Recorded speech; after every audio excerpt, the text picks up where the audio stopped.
Buongiorno a tutti, sono Dario Loison, titolare della Loison Pasticceri dal 1938, quindi pasticceri da 3 generazioni, e oggi vi presento il filone. Il filone è una baguette di pane chiaramente profumato dalla frutta e arricchito dalle uova e dal burro.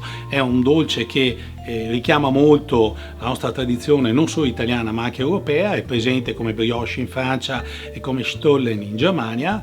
Noi lo facciamo da sempre con il lievito naturale come facciamo i nostri panettoni, quindi una lievitazione lunga di almeno 3 giorni, quindi 9 rinfreschi del lievito naturale per portare una delicatezza al palato e una longevità nel mantenimento dei profumi e degli aromi.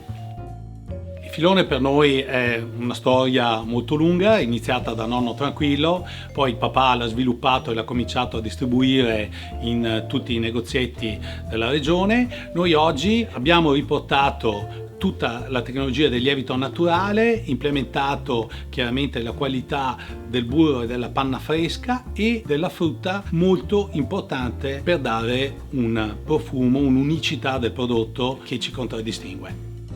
Il filone ve lo proponiamo in 4 varianti, quindi il filone all'uva con uve bagnate nel vino e quindi profumato, molto morbido, decisamente suadente.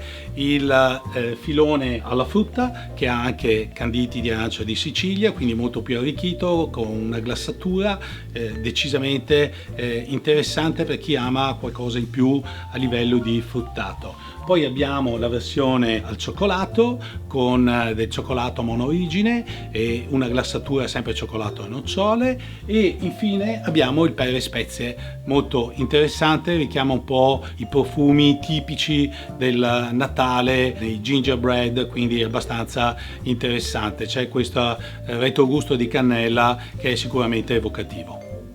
Cosa molto importante, lo presentiamo a voi con una confezione un po' innovativa. Questo bauletto, come vedete, è stato studiato e strutturato per proteggere bene il prodotto e portarlo poi nelle vostre tavole come appena sfornato. Il filone Loison lo trovate nei migliori negozi gourmet e per maggiori informazioni potete consultare il link in descrizione. Dolce saluto a tutti voi!